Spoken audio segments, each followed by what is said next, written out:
ప్రేమ స్వరూపుడవగు మమ్మల్ని ప్రేమించి సత్యుడు ప్రేమించి ఈ చల్లని సాయంత్రమున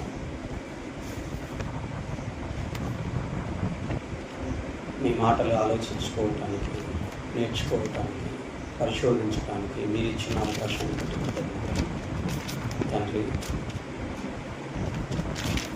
మా ఆత్మలను రక్షించుకునే మాటలు మీరు రాసి ఇచ్చిన ఈ గ్రంథం నుంచి మాకు నేర్పుకొని వేడుకొని చెబుతున్న నాకును విన్నవారికి తేటగా అర్థం చేయించగలిగే, బోధించగలిగే వాక్శక్తిని దయచేయండి. విన్న మీ పిల్లలు సైతం వింటున్న ప్రతి మాట అది బైబిల్లో ఎంత నిజమైనదో ఆలోచిస్తూ విని తమ జీవితాలలో పాటించగలుగుటకు కృపను అనుగ్రహించండి. విని విడిచిపెట్టి మమ్మల్ని మేము మోసం చేసుకోకుండా మా బ్రతుకులను ఫలింపజేసుకునే జ్ఞానము, వివేకము, ఆ భాగ్యము మాకు అనుగ్రహించమని ప్రాధేయపడు. ఈ ప్రార్థన క్రీస్తు వారి శ్రేష్టమైన నామంలో అడిగి వేడుకొనుచున్నాము. ఆమేన్. దేవుని మహాకృపను బట్టి ఈరోజు మనందరికీ అవసరమైన మాటలు ఆలోచిద్దాం. చాలా మంచి సంగతులు ఆలోచిద్దాం. ఈరోజు పాఠం మీరు వింటే సాతాను, దయ్యము వాడు ఎలాగా ప్రవేశిస్తాడు ఒక మనిషిలోకి కానీ, లేదా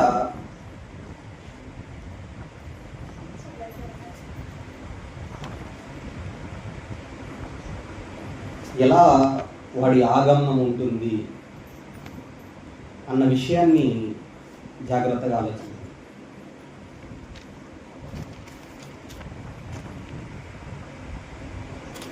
మనం ఎలాగంటే వాక్యం వినడానికి వస్తున్నప్పుడు మన పనులన్నీ ముగించుకొని వచ్చేస్తాం, కానీ వెళ్ళేటప్పుడు మాత్రం తొందరగానే వెళ్ళిపోవాలనుకుంటాం. అలా వెళ్ళిపోవాలనుకుంటున్నప్పుడు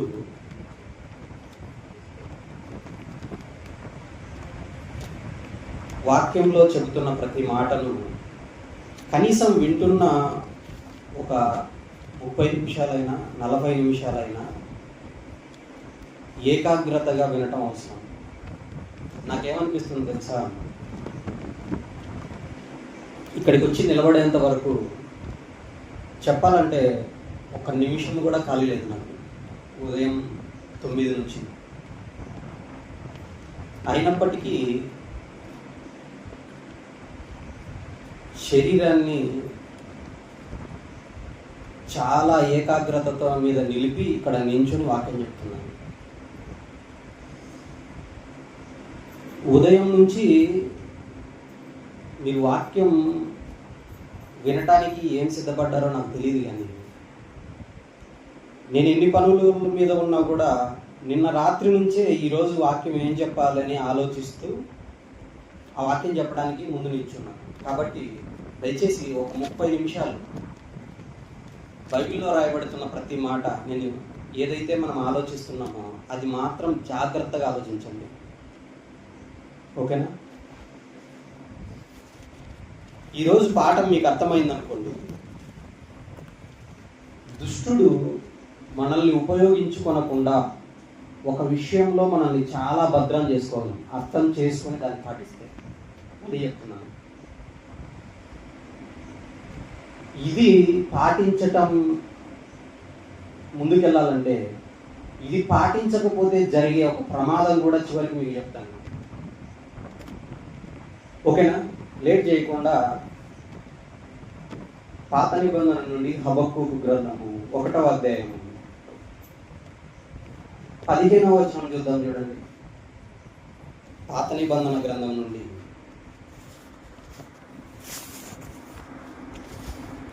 హబక్కూకు గ్రంథము 1వ15వ వచనం, 770 పేజీ నెంబర్. చదువుతున్నాను, జాగ్రత్తగా వినండి. మనం ఎవరి గురించి ఆలోచించబోతున్నామో వాడు వాడు అంటే అపవాది, దయ్యం, సాతాను. వాడు ఏం చేస్తున్నాడంట? గాలము వేసి, ఎవరికి వేసాడంట గాలము? చేపలకు వేస్తాం మనం గాలం, కానీ వాడెవరికి వేస్తున్నాడు? అదే కింద చెప్తున్నాడు, వాడు గాలము వేసి మానవులందరినీ గుచ్చి లాగి ఉన్నాడు. గాలం ఎవరిని గుచ్చుతుంది? మామూలుగా మనుషులైన మనము చేపకు గుచ్చుకునేలాగా దానికి ఒక ఎరను పెడతాము. ఆ ఎరకు పెట్టిన గాలము ఒక సన్నని ప్లాస్టిక్ రోపు లాంటి ఒక దారాన్ని చివర ఉంటుంది ఆ గాలము. ఆ దారానికి ఒక చివర గాలం ఉంటే ఇంకొక చివర ఒక పొడవాటి కర్ర ఉంటుంది. ఆ కర్ర, ఆ గాలము, ఆ గాలానికి చివర ఒక కొక్కి. ఆ కొక్కి ఎలా ఉంటుంది? పెనుసుదున్నట్టు ఉంటుందా? గాలం కొక్కి ఎలా ఉంటుందండి? పెనుసుదు ఉన్నట్టు ఉండదు, గుణపం ఉన్నట్టు ఉండదు. ఆ కొక్కి పదునుగా ఉండి లోపలికి వెళ్ళేటప్పుడు మాత్రం ఈజీగా వెళ్ళిపోద్ది. కానీ ఒకసారి గుచ్చుకున్న తర్వాత దాని నుంచి తప్పించుకోవాలంటే అసలు గాలానికి చిక్కిన ఏ చేప కూడా తిరిగి మళ్ళీ నదిలోకో సముద్రంలోకి వెళ్ళటం అసంభవం. వలలో చిక్కిన చేప అయినా కూడా వెనక్కి వెళ్ళొచ్చేమో కానీ గాలానికి చిక్కిన చేప మాత్రం, అస్సలు గాలం గుచ్చుకున్న చేప మాత్రం నీటిలోకి తిరిగి వెళ్ళి జీవించటం అనేది చాలా అసంభవం అసలు. అంటే గాలపు ముళ్ళు లేదా గాలం అనేది అంత భయంకరంగా ఉంటుంది. ఈరోజు కూడా అపవాది ఏం చేస్తుందంట? గాలం వేసినాడంట. నదుల దగ్గరికి వెళ్ళి ఏమన్నా గాలం వేసినాడా? వేయలేదు. మనుషులను అందరినీ అన్నాడు, చూసారా? మనుషులలో కొందరిని అన్నాడా? మనుషులను అందరినీ అంటే వాడి గాలానికి మనుషులమైన మనం అందరం చిక్కుపడిపోయి ఉన్నామా? చిక్కుపడిపోయి ఉన్నాం. అందుకే అంటున్నాడు ఇక్కడ, మానవులను అందరినీ గుచ్చి లాగి ఉన్నాడు. లాగి ఉన్నాడంటే గాలానికి నీకు గుచ్చుకుందని తెలిసింది, నువ్వు గుచ్చుకున్న తర్వాత నువ్వు కదులుతుంటే నిన్ను లాగేసి ఉన్నాడంట. వాడు ఏం చేస్తున్నాడో చూద్దాం. ఇంకా ఉరులు ఒగ్గి చిక్కించుకొనుచున్నాడు. ఉరి అంటే ఎలా ఉంటుంది? ఉరి అంటే ఎలా ఉంటుంది? ఒక ఎత్తైన ప్లేస్ నుంచి ఒక తాడు, ఆ తాడు లో ఏదైనా ఒక తల కానీ ఏదైనా ఒకటి కాలు కానీ ఏదైనా చిక్కుకుందనుకోండి, నువ్వు లాగే కొద్దీ అది ఏమవుతుంది? బిగుసుకుపోతుంటది. అది ఉరి అంటే. అంతేనా? ఉరులు ఒక్కి చిక్కించుకుంటున్నాడంట వాడు. ఇంతకు ఎలా చిక్కించుకుంటున్నాడు? ఎలాగ గాలాన్ని వేసి మానవులందరినీ గుచ్చి లాగి ఉన్నాడు అన్న విషయం తెలియాలంటే వాడి మనుషుల దగ్గరికి వచ్చి ఎలా గాలం వేస్తాడో మనకు తెలియాలి. అవునా? అది మనకు తెలిసిందనుకో, మనల దగ్గరికి కూడా వచ్చి ఇలాంటి గాలాలు వేసేటప్పుడు కానీ ఇలాంటి ఉరులు ఒగ్గేటప్పుడు కానీ మనల్ని మనం కాపాడుకోవటం చాలా అవసరం. ఇది చాలా అవసరం. చూద్దాం, చూడండి. ఇది అర్థం అవ్వాలంటే వాడు గాలము వేసి లేదా ఉరులు ఒగ్గి చిక్కించుకున్న గుచ్చి లాగిన ఒక సందర్భం దగ్గరికి వెళ్దాం. ఆదికాండము 3వ అధ్యాయం 1వ వచనం చూడండి. ఆదికాండము 3వ అధ్యాయము 1వ వచనం. అంటే వాడు గాలాన్ని వేసేటప్పుడు ఎలా గాలం వేస్తాడు, ఎలా గుచ్చుతాడు, ఎలాగ ఉరి ఒగ్గి లాగుతాడు, ఆ విషయాలు తెలియాలి మనకి. 3వ అధ్యాయము 1వ వచనం. దేవుడు చేసిన సమస్త భూజంతువులలో సర్పము యుక్తిగలదై ఉండెను. సర్పం అంట యుక్తిగలదై ఉందంట. సర్పము యుక్తిగలది. సర్పము నాలుకను గమనించారా? ఎలా ఉంటుంది?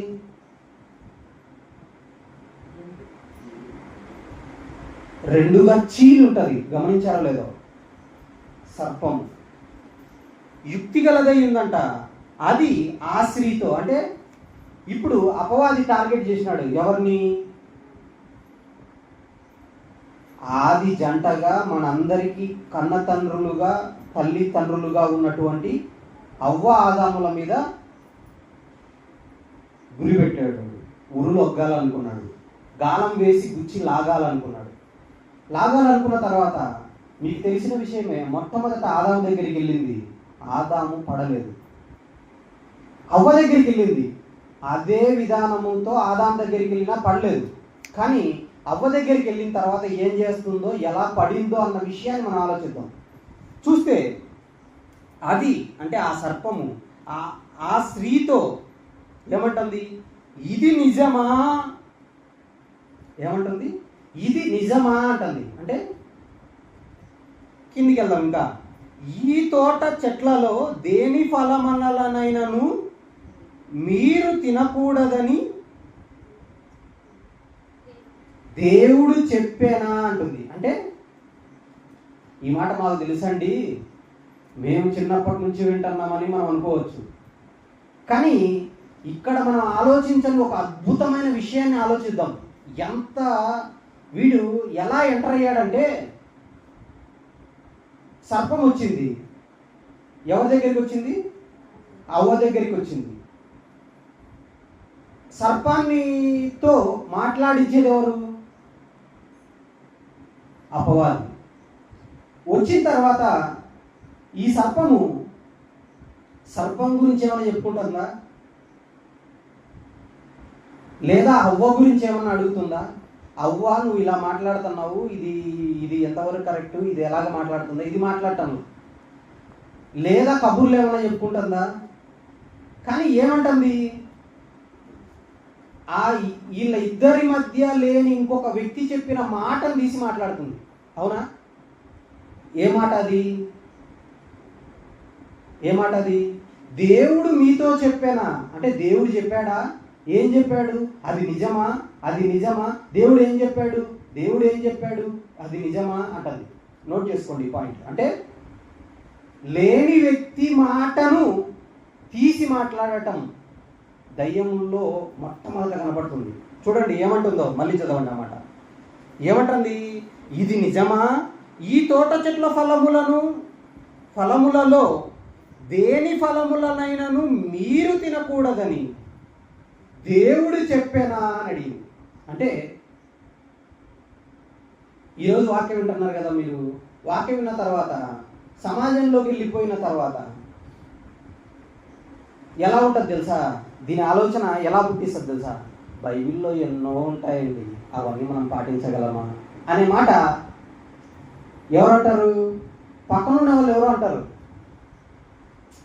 ఎలా ఉంటుంది తెలుసా? దేవుని మాట వినపడినప్పుడు ఆ మాటను ఏదో ఒక విధంగా మరుగు చేయటం, ఆ మాటను మనం గ్రహించకుండా, మనల్ని ఆ మాటను పాటించకుండా మనల్ని దూరం చేయటం మన చుట్టుపక్కల ఏదో ఒక విధంగా వినపడుతుంటుంది. ఎలాగా? అక్కడికే పోవాలేంటి, వాక్యం బాగుందండి అని చెప్పినారు అనుకోండి, అందరి దగ్గర అదే బైబిల్ కదా ఉండేది. 10 సంవత్సరాలు, 20 సంవత్సరాలు, 30 సంవత్సరాల నుంచి ఈ వాక్యం చెప్పే వాళ్ళు చాలా మంది ఉన్నారు కదా, వాళ్ళందరినీ వదిలిపెట్టి అక్కడికే వెళ్ళాలేంటి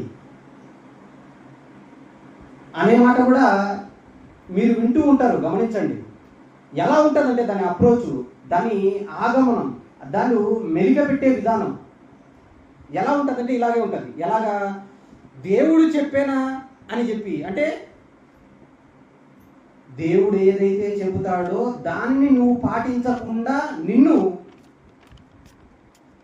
ఆ మాటలకు విరోధంగా చేసేలాగా నిన్ను పురికొల్పుతుంది. అది తీసి పండేమియదు. నువ్వు దేవుని వాక్యం వినటానికి వస్తుంటే నిన్ను ఎవ్వరు పోవద్దు అని చెప్పి మెడబట్టుకొని ఎవ్వరు నిన్ను ఆపేలాగా చేయదు. నీకై నువ్వే అక్కడికి వెళ్లకుండా నీ సొంత పనుల్లో నిమగ్నం అవ్వటానికి అప్పుడే ఎవరో ఒకరు వస్తారు, అప్పుడే ఏదో ఒక పని పడుతుంది, అప్పుడే ఏదో ఒకటి నీ చెవిన పడుతుంది. ఇప్పుడు ఏం పోతావులే, ఎప్పుడు వినే వాక్యమే కదా. సోమవారం రోజు మా ఇంటికి వచ్చి వాక్యం చెప్తాను. పోనీ మిస్ అయినాము, మళ్ళీ శనివారం మా ఇంటి దగ్గరికి వచ్చి వాక్యం చెప్తారు. ఈరోజు మిస్ అయినాము, పర్లేదు, ఏముంది, ఆదివారం ఉంది కదా, ఆదివారం ఒక్కరోజు పోయేసి పునరుత్థాన దినం, ఆ రోజు బల్లా ఉంటే ద్రాక్షారసం ఉంటుంది, అప్పుడు తీసుకొని పాపం ఒప్పుకొని దేవుని మాటలు ఎందుకు కానీ, ఇప్పుడు ఈ పని పడింది కదా వెళ్ళిపోతుందిలే అని ఏదో ఒక పని పెడుతుంది, ఏదో ఒక ఎవరో ఒకరి ద్వారా నీతో మాట్లాడిస్తుంది కరెక్ట్గా. ఇక్కడ అదే జరుగుతుంది. ఇక ఈమె ఆన్సర్ చెప్పింది, పలానాది తినకూడదు అని దేవుడు చెప్పాడు అని చెప్పింది. అప్పుడు ఏమంటుందో చూడండి, 4, మీరు చచ్చిపోతారు కాబట్టి ఆ ఒక పలానా చెట్టు ఫలం మాత్రం తినొద్దు అని దేవుడు చెప్పాడని. ఇప్పుడు ఏమంటుంది, రెండో మాట 4వ వచనం, మీరు చావనే చావరు. ఈ మాట చూడండి, దేవుడు ఏమన్నాడు, పండు తింటే చచ్చిపోతారు అన్నాడు. ఇదేమంటుంది రెండవ మాట, చావనే చావరు అంటుంది. అంటే ఎలాగా, ఇప్పుడు కొత్తగా ఏదో మొదలెట్టారంట, ఏది అక్కడికి వెళ్తేనే వాక్యము, ఎక్కడ వాక్యం లేదా, ఏది అక్కడ చెప్పిన వాక్యం విని దాని ప్రకారం నడుచుకుంటేనేనా పరలోకం. మరి సంవత్సరాల తరబడి, వందల సంవత్సరాల తరబడి మనం వెళ్తున్నాము, దైవ సేవకులైన వాళ్ళు సేవ చేస్తున్నారు, ఇంతమంది చచ్చిపోయినారు, ఇంతమంది, వీళ్ళంతా పరలోకానికి పోకుండా లేదా పరదేశికి వెళ్ళకుండా నరకానికి వెళ్ళిపోయింటారా? వీళ్ళు కొత్తగా వచ్చి ఏదో మొదలెట్టారు, అదంతా ఉత్తది. అసలు అలా జరగదు. అసలు మీరు చావనే చావరు. ఈ మాట చూడండి ఎలా ఉందో. అని ఏమంటుంది, ఏలయనగా, ఎందుకంటే రీజన్ కూడా చెప్తుంది. ఎలాగా, మీరు అక్కడికి వెళ్తేనేనా, మనం వెళ్తున్నదంతా వాక్యం కాదా, మనం వెళ్తున్నదంతా ఈ సేవ కాదా, మనం చెప్తున్న వాళ్ళంతా సేవకులు కాదా, ఎందుకంటే అంటుంది చూడరా. అంటే మనం ముందు ఉన్న వాళ్ళందరూ విని వెళ్ళిపోయినదంతా వాళ్ళంతా నరకానికి వెళ్ళింటారా? ఏలయనగా అదేమంటుంది, మీరు చావనే చావరు, ఎక్కడికి వెళ్ళినా పర్లేదు, మీరు మాత్రం పరలోకానికి వెళ్తారు, పరదేశికి వెళ్తారు. అందుకే ఏలయనగా మీరు వాటిని తినుదినమున మీ కన్నులు తెరవబడుననియు, మీరు మంచి చెడ్డలను ఎరిగిన వారై దేవతల వలె ఉందురనియు దేవునికి తెలియనని స్త్రీతో చెప్పగా. అంటే దేవుని మాటలని మార్చేసింది చూసారా. ఎలాగా, దేవుడేమో తింటే చనిపోతారు అన్నాడు, ఇదొచ్చి ఏం చెప్పింది, మీరు చావరు, ఎందుకంటే మీ కన్నులు తెరవబడతాయి, ఇంకా మీరు దేవతల వలె అవుతారు, ఈ విషయం దేవునికి తెలుసు అని. అంటే దేవుడు మీరు దేవతల వలె తనతో సమానులుగా అయిపోతారని చెప్పి ఈ పండును తినొద్దన్నాడన్నట్టుగా ఆమెతో ఒక మాట అనిసింది. అర్థమైందా ఈ మాట? అంటే నీ ఎదుగుదలను చూడలేక, నువ్వు బాగుంటే తట్టుకోలేక, నువ్వు పెద్దవా దాని అయిపోతావు, దేవత అయిపోతావు అన్న విషయం దేవునికి తెలుసు, అందుకే తినద్దన్నాడు అని. అపవాది దగ్గరికి వచ్చి, అది గాలమే, కానీ గాలం కనపడకుండా పైన వేసిన ఎర్ర ఏంటి తెలుసా, ఒక పురుగు లాంటిది లేదా ఒక ముక్క లాంటిది, మాంసపు ముద్ద లాంటిది గుచ్చుతారు కదా గాలానికి, ఆ ముద్ద ఏంటో తెలుసా, నువ్వు దేవతల వలె అయిపోతావు. నువ్వు పలానా చోటుకి వెళ్తే స్కూల్కు ఫీజు కట్టనక్కర్లేదు, నువ్వు మా దగ్గరికి వస్తే మాత్రం ఫీజు కట్టనక్కర్లేదు. నువ్వు వేరే చోటుకి వెళ్ళినావా, ఖచ్చితంగా ఫీజు కట్టాల్సిందే. ఏదో ఒక విధంగా మనిషిని ఏం చేస్తుంది తెలుసా, దేవుని వాక్యం దగ్గరికి రానియకుండా, దేవుని వాక్యం వినబడనీయకుండా, దేవుని వాక్యం ఎంత గద్దిస్తున్నా కూడా దాని ప్రకారం నడవకుండా దూరం చేస్తుంది. ఇది గుర్తు చేసుకోండి. అంటే ఇక్కడ మనం నోట్ చేసుకోవాల్సిన విషయం ఏంటంటే, చెబుతున్న మాటలలో అక్కడ లేని వ్యక్తి మాటను మారుస్తున్నట్టుగా కనపడుతుంది చూసారా. అక్కడ లేని వ్యక్తి లేదా అక్కడ లేని వ్యక్తి మాట్లాడిన మాటను ఏం చేస్తుంది, అది తప్పు అన్నట్లుగా ఈమెతో ఒప్పిస్తుంది, ఈమెను దువ్వుతుంది, ఈమెకు తెలిసేలాగా బోధిస్తుంది, ఇది తప్పు అని ఒప్పుకునేలాగా కాన్వర్జేషన్ అంటే సంభాషణ మొదలెట్టింది. ఇది మీకు అర్థమైంది అంటే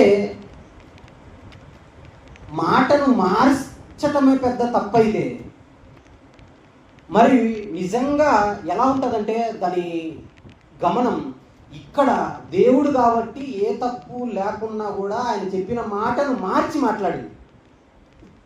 కానీ అది ఇంకొక పెద్ద గాలాన్ని పట్టుకొని మానవులందరి దగ్గరికి వచ్చింది. ఎలా తెలుసా దేవుని దగ్గర కూడా ఇదే పాటించింది.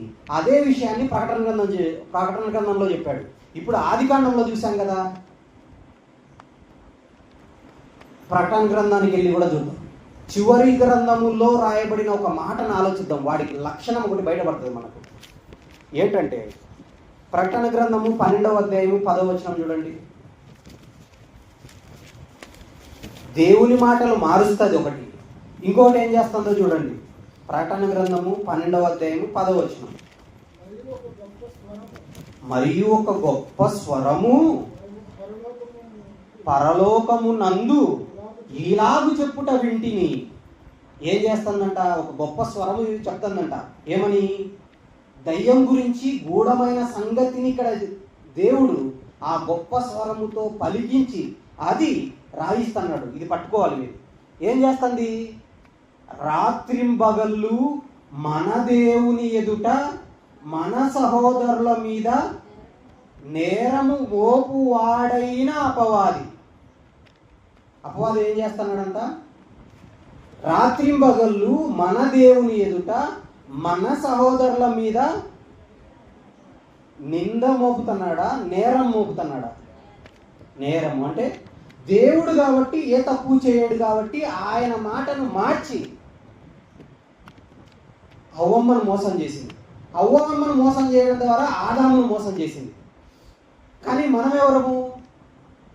దేవుళ్ళం కాదు. మనం ఎవరు? మనుషులం కాబట్టి మనం ఏం చేస్తాము? తప్పులు చేస్తాం, నేరం చేస్తాం. కాబట్టి మన గురించి దేవుని దగ్గరికి వెళ్ళి ఏమని చెప్తుందంట? మన సహోదరుల మీద నేరము మోపువాడైన అపవాదికి ఏ లక్షణం ఉంది? దేవుని దగ్గరికే వెళ్ళిపోయి నీ పిల్లలు ఇలా ఉన్నారు, ఈ తప్పు చేస్తున్నారు అని చెప్పేసి ఎవరికి చెప్తుందంట? దేవుని ఎదుట మన మీద నేరం మోపుతుందంట. అంటే వాడి లక్షణం ఏంటంటే దేవుని దగ్గరికి వెళ్ళిపోయిన తర్వాత దేవుని దగ్గర నేరం మోపుతున్నాడా లేదా అన్న విషయం మనకు తెలుస్తుందా? మనకేమైనా వినపడుతుందా? ఫలానా ప్రసాద్ గారు ఈ తప్పుడు మా పని చేశారు అన్న విషయం దేవుని దగ్గరికి వెళ్ళి చెప్తుందంట. ఆ మాట ఏమన్నా మీకు వినపడిందండి? ఏదైనా మీరు తప్పు చేసినప్పుడు ఈ మాట మనిషి అన్నవాడు ఏ తప్పు చేసినా కూడా దాన్ని తీసుకెళ్ళి దేవుని ఎదుట నేరం మోపుతుంది. మనందరి మీద నేరం మోపుతుంది. ఆ మాటలు మనకేమైనా వినపడుతున్నాయా? వినపడటంలా. అంటే వీడు ఏం చేస్తాడు? మన గురించి చెప్పే మాటలు మనకు వినపడకుండా ఇంకొకటి దగ్గర చెప్తాడు. ఇది మీకు అర్థమైతే ఇది కూడా వాడి లక్షణం. ఇప్పుడు ఏం చేస్తున్నాడు? నేరం మోపు వాడైన అపవాది అంటే మనం చేసిన తప్పునే మన దగ్గర కాకుండా ఇంకొకటి దగ్గర చెప్తుంటాడు. ఇది అపవాది లక్షణం. మరి మనం కూడా చాలా తప్పులు చేస్తాం కదా, చేస్తామా? చేస్తున్నప్పుడు ఈ తప్పులకు క్షమాపణ ఎలాగా? మరి దేవుని దగ్గరికి వెళ్ళి మన మీద నేరం మోపుతుంది. ఈ అపవాది అన్నవాడు మనుషుల దగ్గర వచ్చేసి దేవుని మాటలు తప్పుగా మనల్ని అర్థం చేయించి దేవుని మాటలకు విరోధంగా మనల్ని తీసుకెళ్తుంది. అవునా? దేవుని దగ్గరికి వెళ్ళి మనం చేసిన తప్పులు దేవుని దగ్గర చెప్తుంది. దేవుడు ఏం చేసినాడు? మనుషులందరికీ తెలియాలని ఆ మాటను మనకు రాయించాడు. అంతే. ఇప్పుడు దేవుని దగ్గర ఉన్న యేసుక్రీస్తు వారు దీనికి విరుగుడు, దీని నుంచి తప్పించుకునే ఒక మార్గాన్ని యేసుక్రీస్తు వారు భూమి మీదకి వచ్చి ఆ విషయాన్ని రివీల్ చేశాడు. మీరు ఇందాక కీర్తన గ్రంథంలో చదివేటప్పుడు ఎక్కువ శాతం దావీదు గారు కూడా ఏమంటుంటారు తెలుసా? నా శత్రువులు మనున్నాపుతారు, నా శత్రువులను నిందించు, వారు లేని స్థితికి వెళ్ళిపోతారు, వాళ్ళు దూషింపబడతారు, వాళ్ళ పరిస్థితి దిగజారిపోతుంది. ఇలాంటి మాటలన్నీ మాట్లాడుతుంటాడు. పాత నిబంధనలో భక్తులైన వాళ్ళందరూ కూడా తమకు కీడు చేసిన వారిని, తమను శపించిన వారిని, తమను నిందించిన వారి గురించి దేవుని దగ్గరికి వెళ్ళి మొరపెట్టుకొని వాళ్ళకి మాకు న్యాయం తీర్చు, వాళ్ళకి ఏం శిక్ష జరగకుండా చూడవా అని ప్రార్థన చేసేవాళ్ళు కనపడతారు. కానీ యేసుక్రీస్తు వారు వచ్చిన తర్వాత ఆయన ఒక అద్భుతమైన విషయాన్ని, అద్భుతమైన సంగతిని చెబుతున్నాడు. జాగ్రత్తగా చూడండి ఆ మాట ఎంత బాగుంటుందంటే, పరలోక ప్రార్థనని క్రైస్తవ కుటుంబాల్లో పుట్టిన ప్రతి చిన్న పిల్లాడికి కూడా తెలుసు ఆ ప్రార్థన. ఆ ప్రార్థనలో ఏమన్నాడు చూడండి. మత్తయి సువార్త 6వ అధ్యాయము 12వ వచనం చూద్దాం. మత్తయి సువార్త 6వ అధ్యాయం 12వ వచనం. అంటే మనమందరము పాపం చేసిన వాళ్ళమేనా? పాపం చేసిన వాళ్ళమే అంటే దయచేసి చేతులు ఎత్తండి. అవునా? మనం అందరం పాపం చేసిన వాళ్ళమేనా? పాపము చేయలేదంటే చేతులు ఎత్తద్దు. కొంతమంది ఎత్తలేదంటే పాపం చేయలేదా ఏంటి? యేసుక్రీస్తు తప్ప అందరూ పాపం చేసిన వాళ్ళమేనండి.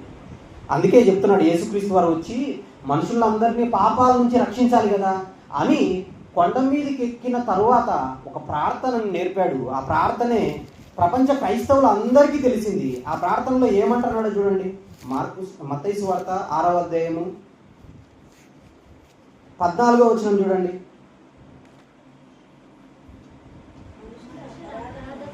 పదకొండు నుంచి చదువుతాం, ఇంకా బాగుంటుంది. మా రుణస్థులను మేము క్షమించి ఉన్న ప్రకారము మా రుణములను క్షమించుము అన్నాడు. యేసుక్రీస్తు వారు ప్రార్థన నేర్పుతూ ఏమన్నాడు? మా రుణస్థులను మేము ఎలాగైతే క్షమించామో అలాగే మా రుణములను క్షమించు అన్నాడు. రుణం అంటానే డబ్బు గురించి కాదండి, ఇక్కడ ఏంటి తెలుసా? పాపాల గురించి మాట్లాడుతున్నాడు. అంటే ఎదుటివాడు మీ ఎడల పాపము చేసినప్పుడు వాని నువ్వు క్షమించిన ప్రకారము నీకు క్షమాపణ దొరుకుతుంది అన్న విషయాన్ని ఇక్కడ చెప్తున్నాడు. యేసుక్రీస్తు వారు నేర్పుతున్న ప్రార్థనలో ఉంది. ఈ ప్రార్థన చేయని క్రైస్తవుడు ఎవరైనా ఉంటారా?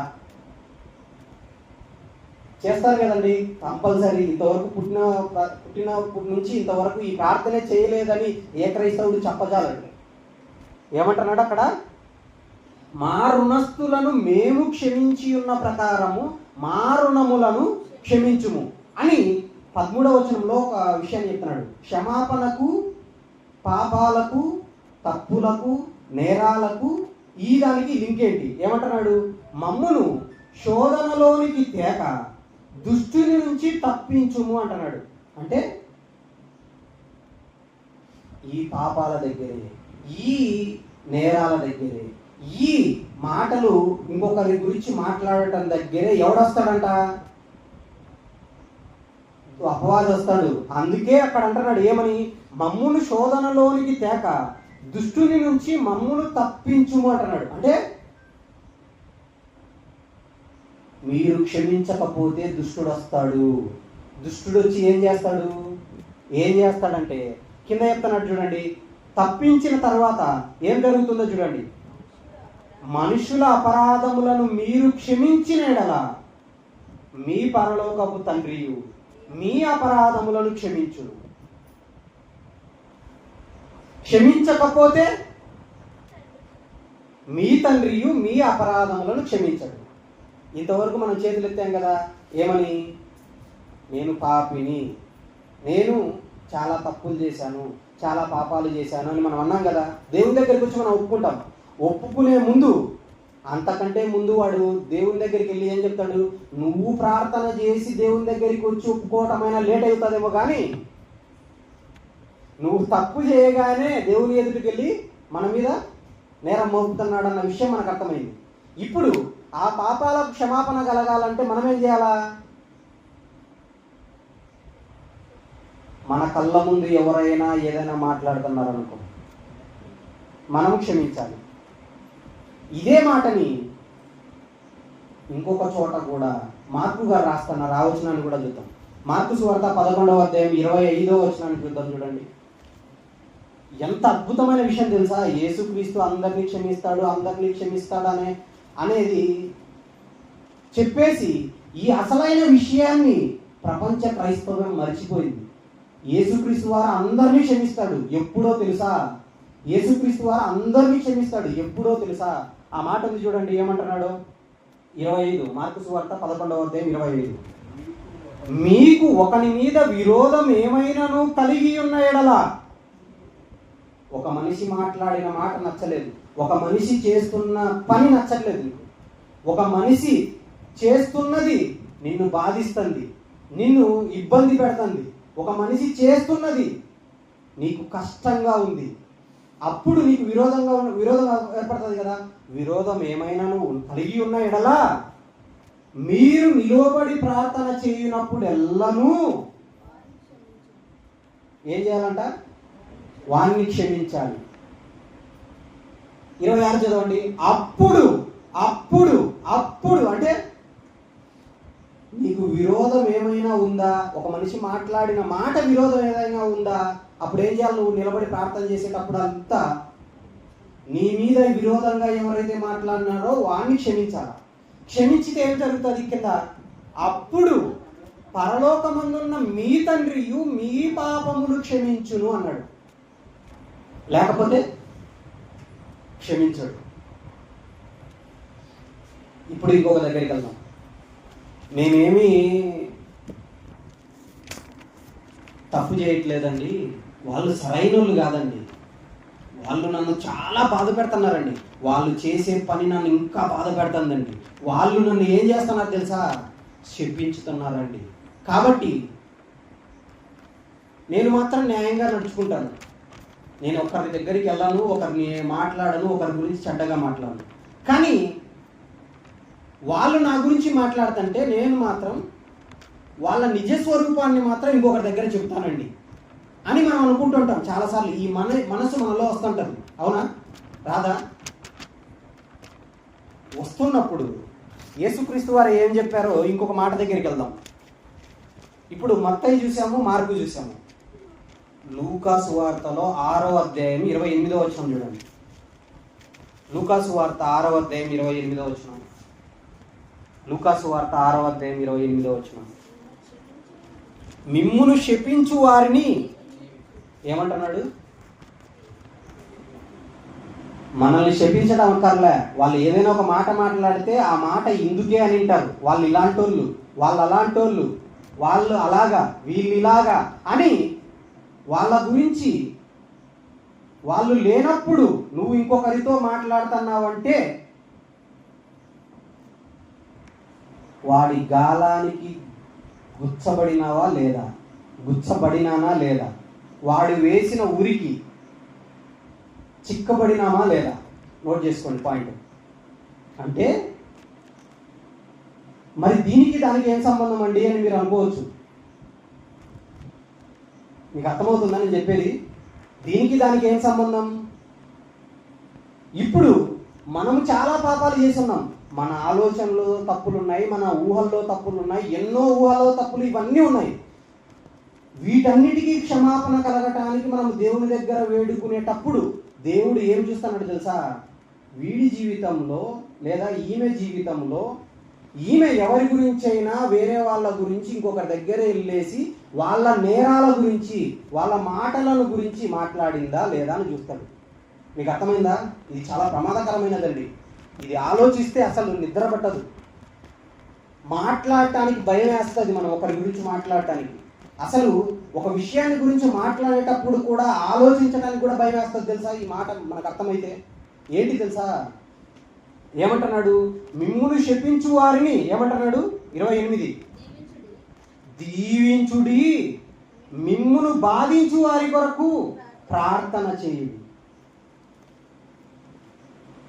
ఎందుకు? వాళ్ళు నిజంగా మారాలంటే నువ్వేం చేయాలి తెలుసా? ఇంకొకరి దగ్గరికి వెళ్ళి వాళ్ళ మాటకు అర్థం ఇదే అని నువ్వు ఊహించుకుని ఏదో చెప్పకూడదు.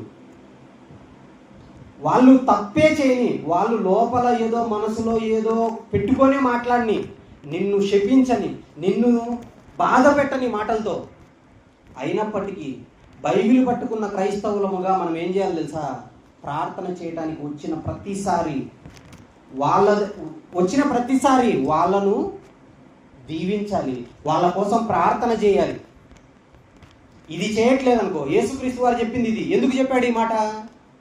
మళ్ళీ మీకు గుర్తు రావాలి, మీరు కొలుచు కొలత చొప్పునే మీకు కొలవబడుతుంది. ఈ మాటలు కూడా ఉంటాయి మత్తయి సువార్త 7వ అధ్యాయంలో ఉంటాయి. అవన్నీ మీకు ఇంకా అన్నీ తెలుసు కాబట్టి నేను చెప్పట్లే. ఎందుకు? యేసుక్రీస్తు ప్రతి పాపిని రక్షిస్తాడు. ఎప్పుడు మీరు ప్రార్థన చేయడానికి నిలవబడినప్పుడల్లా మీకు ఎవరి మీదైనా విరోధం ఉందనుకో, ఆ విరోధం గురించి ఇంకొకరి దగ్గర వెళ్ళి మాట్లాడకండి దయచేసి. వాళ్ళు మాట్లాడిన మాటను వాళ్ళు తప్పే చేయని, వాళ్ళ ఎదుటిగా కూడా వెళ్ళి మాట్లాడకండి. తప్పే చేయని ఏం చేయాలి? వాళ్ళు తప్పే చేయని అంటే ఎందుకంటున్నా, వాళ్ళు శపిస్తున్నారు, బాధిస్తున్నారు, వాళ్ళు మాట్లాడే మాటల వల్ల ఇన్ని జరుగుతున్నాయి. అయినప్పటికీ మనం ఏం చేయాలి? ప్రార్థన చేయాలి. మాట్లాడుకున్నంత ఈజీ కాదండి ఇది. మాట్లాడుకున్నంత ఈజీ అస్సలు కాదు. మళ్ళీ చెప్తున్నా, దీనికి మన పాపాలకు మనకు క్షమాపణ కలగటానికి చాలా దగ్గర సంబంధం ఉంది. సాతాను వేసే యొక్క ఉరి ఇదే. ఎలా తెలుసా? నువ్వు ఒక మనిషి మాట్లాడిన మాట అర్థము ఎవరికి తెలుసు? ఆ మనుష్యునికే తెలుసు తప్ప ఆ మనుషుని సంగతులు ఎవరికి తెలీదు? మనుషులలో ఎవ్వరికి తెలియదు అనే మాట ఉంటుంది. అలాంటప్పుడు ఆ మనిషి ఇలా మాట్లాడినాడంటే ఇదే అయింటది అని నువ్వు అన్నావంటే, అప్పుడు నువ్వు మాట్లాడిన దానికి కూడా నువ్వు ఏమనుకుంటున్నావు, నీ హృదయాలోచన ఏంటి అన్న విషయం ఎవరికి తెలుసు? దేవునికి తెలుసు. అలాంటప్పుడు నీ ఆలోచనను బట్టి నీకు శిక్ష రాదా? నీ ఆలోచనలకు క్షమాపణ దొరుకుతుందా? నా ఆలోచనలకు క్షమాపణ దొరుకుతుందా? ఆలోచించండి, ఇది చాలా ప్రమాదకరమైన విషయం. మనం అనుకుంటున్నాం ఒక మనిషి నిజంగా మారాలి అని అనుకుంటే అతని దగ్గరికి వెళ్ళి ఒకసారి చెప్పండి, 2 సార్లు చెప్పండి, మార్చుకోవట్లేదా? ఇంకా దాని గురించి మాట్లాడకండి. మీరు వ్యక్తిగతంగా ప్రార్థన చేసేటప్పుడు అతడు నిన్ను ఎంతగా బాధిస్తున్నా, అతడు ఎంతగా నిన్ను శపిస్తున్నా నువ్వు మాత్రం ప్రార్థన చేయాలి. ఆ ప్రార్థన చేయడం వల్ల ఏమొస్తుంది? అతన్ని దీవించడం వల్ల ఏమొస్తుంది? నీ పాపాలన్నీ 0 అయిపోతుంటాయి, నీ పాపాలన్నీ క్షమించబడుతుంటాయి. లేకపోతే నీ పాపాలన్నీ ఎక్కువైపోతుంటాయి, నీ పాపాలకు క్షమాపణ దొరకదు, నా పాపాలకు క్షమాపణ దొరకదు. ఇది ఎంత ఉన్నతమైనదో మీరు ఆలోచించండి. ఇది మీరు నేను పాటించాను అనుకోండి, మన పాపాలన్నిటికీ క్షమాపణ దొరుకుతుంది. లేదంటే దొరకదండి. ఇది చాలా ప్రమాదం అసలు. అందుకే అపవాది వచ్చి మానవులను అందరినీ గుచ్చి లాగి ఉన్నాడంటే, మనుషులందరూ ఒకరి గురించి పక్కన మాట్లాడుతున్నారా లేదా? మాట్లాడుతున్నారు కాబట్టి వాడు గుచ్చి లాగినాడు. మన గురించి అన్నీ తీసుకెళ్ళిపోయి వాని హృదయంలో ఇలాంటి ఆలోచన పుట్టించిన అని ఎవరి దగ్గర చెప్తుంది? వాడు మాత్రం పోయేసి ఆమె గురించి తెలియకుండా ఇలా మాట మాట్లాడుతున్నాడు, అతని గురించి తెలియకుండా ఈ మాట మాట్లాడుతున్నాడు అని చెప్పి ఎవరి దగ్గర చెప్తుంది? మళ్ళా దేవుని దగ్గర చెప్తుంది. దేవుడేమో ఎదురు చూస్తున్నాడు, నా దగ్గరికి ప్రార్థన చేస్తాడు. ప్రార్థన చేసేటప్పుడు తన పాపాలు ఒప్పుకుంటున్నాడు, కానీ ఎదుటివాడు తనకు చేసిన పాపాన్ని మాత్రం క్షమించకుండా నా దగ్గరికి వచ్చి ప్రార్థన చేస్తున్నాడా లేదా అనేది చూస్తాడు ఆయన ఫస్ట్. ఇది చాలా అవసరం అండి. మీకు తెలుసు చాలా సంగతులు. ఒక మనిషికి మంచి కోరే వాళ్ళమైతే 1-2 సార్లు చెప్పిన తర్వాత వినలేదా, ఇంకా మళ్ళీ చెప్పి మనము ఏం చేయకూడదు? బలవంతం చేయకూడదు. అది కూడా బైబిల్లో ఉంది తెలుసా? పదే చెప్పి బలవంతం చేయకూడదు. అది అసలు మనుషుల్ని ఏం చేయాలి? ఒకసారి చెప్పినాం, 2 సార్లు చెప్పినాం, తర్వాత ఏం చేయాలి? వాళ్ళని దీవించాలి, వాళ్ళని ప్రార్థన చేయాలి, వారిని క్షమించాలి. ఇది చేస్తే మాత్రం మన పాపాలన్నిటికీ క్షమాపణ దొరుకుతుంది. ఇప్పుడు చివరిగా మళ్ళీ ఆ వచనాన్ని చదువుకుందాం చూడండి. మత్తయి సువార్త 6వ అధ్యాయము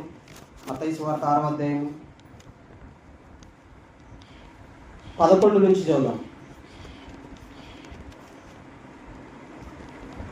మనలో ఈ లక్షణాలు ఏమన్నా ఉన్నాయేమో మనం పరీక్షించుకోవాలి. ఉన్నాయేమో అనటానికి లేదు, ఖచ్చితంగా ఉన్నాయి. కాబట్టి మనం ఏం చేయాలి అంటున్నాడు 11. మారుణస్తులను అంటే మా ఎడల పాపము చేసిన వారిని మేము క్షమించి ఉన్న ప్రకారము మారుణములను అంటే మా పాపాలను కూడా క్షమించుము. మమ్మును శోధనలోనికి తేక దుష్టుల నుంచి తప్పించు. వాడు వస్తాడు, గాలం వేస్తాడు, గుచ్చుతాడు, లాగుతాడు. అప్పుడు నాకు తెలియక నేను వెళ్ళి నేనేదో నీతిమంతురాలైనట్టు, నేనేదో నీతిమంతుడినైనట్టు అతడు ఇలాంటి వాడు అని ఇంకొక దగ్గర చెప్తాను. అతని మాటకి ఇదే అర్థము అని ఇంకొకరి దగ్గర మాట్లాడతాను. అతను లేనప్పుడు మాట్లాడతాను. అంటే ఎవరు వచ్చినట్టు? అపవాది లక్షణం ఏంటి? మనం చదువుకున్నాం చివరి గ్రంథంలో ఏంటి? మన సహోదరుల మీద నేరం మోపువాడైన అపవాది, నిందటుంచి నేరం చేయని అయినప్పటికీ క్షమించండి. అప్పుడేం జరుగుతుంది? 14 మనుషుల అపరాధములను మీరు క్షమించిన ఎడల, మనము క్షమించిన ఎడల, యేసుక్రీస్తు వారు చెప్తున్నాడు, మన పరలోకపు తండ్రియు మన అపరాధములను క్షమించును. మనం అనుకోవాలి, మీరు యేసుక్రీస్తు ఎందుకు చెప్పట్లే మనాన్ని ఆయన ఎందుకు చెప్పట్లే? చెప్పండి. ఆయన ఏ పాపం చేయడు కాబట్టి చెప్పట్లే. మళ్ళీ వేరే విధంగా అనుకోకండి. మనం మాట్లాడుకునేటప్పుడు ఎలా మాట్లాడుకోవాలి? మన పాపాలు క్షమించబడాలంటే మన ఎడల పాపం చేసిన వారిని మనం క్షమించాలి అని మాట్లాడుకోవాలి. యేసుక్రీస్తు పాపమే చెయ్యడు కాబట్టి ఆయన అంటున్నాడు ఏమని? మీ పరలోకపు తండ్రి కూడా మీ అపరాధములను క్షమిస్తాడు. ఎప్పుడు? మీరు క్షమిస్తే. మీరు మనుషుల అపరాధములను క్షమింపకపోయిన ఎడల మీ తండ్రియు మీ అపరాధములను క్షమింపడు. యేసుక్రీస్తు ఏ పాపము చేయకుండా ఆయన దూషించే వారిని క్షమించాడా లేదా? వాళ్ళ గురించి విజ్ఞాపన చేశాడా లేదా? ఇది మీకు అర్థమైతే, మనకు అర్థమైతే మనం ఏం చేయాలి? మనల్ని శపించే వారిని మనం ఏం చేయాలి? దీవించాలి. అందుకే ఆయన అన్నాడు, ఏమన్నాడు? తండ్రి వీరేమి చేయుచున్నారో వీరు ఎరుగరు గనుక వీరిని క్షమించుము అన్నాడు. మరి మనం ఏం చేస్తామండి? అతను ఇలా విన్నాడంటే ఇది కారణం. మనం డిటెక్టివ్లు అయిపోతాం. మనం ఏమైపోతాం? అతనికి తీర్పు తీర్చేస్తాం. ఏమని? ఇదే ఆలోచన కాబట్టి ఇందుకే ఈ మాట మాట్లాడుతున్నాడు, ఇందుకే ఈ మాట మాట్లాడుతుంది అంటున్నామంటే మన హృదయాలోచనలన్నీ ఎవరికి తెలుసు? హృదయం ఆంతర్యం ఎరిగిన వాడు ఎవరు? దేవుడు. కాబట్టి వాటిని బట్టే మనకు కూడా తీర్పు తీర్చబడుతుంది. నువ్వు ఎలా కొలుస్తున్నావో నీకు కూడా అలా కొలవబడుతుంది. నువ్వు ఎలాగైతే క్షమిస్తున్నావో నీకు కూడా అలాగే క్షమాపణ దొరుకుతుంది. ఇది చాలా అవసరం కాబట్టి దయచేసి మనందరికీ అత్యవసరమైన విషయాన్ని ఆలోచించాం. అపవాది యొక్క అత్యంత గూఢమైన సంగతి ఇది. వాడి ఆగమనం కానీ వాడి యొక్క మనకు అర్థమైపోవాలి. ఎలాగా? వాడు వస్తున్నాడంటే, వాడు వచ్చినాడంటే, మనలోకి వచ్చినాడంటే మనం ఇలా మాట్లాడతాం.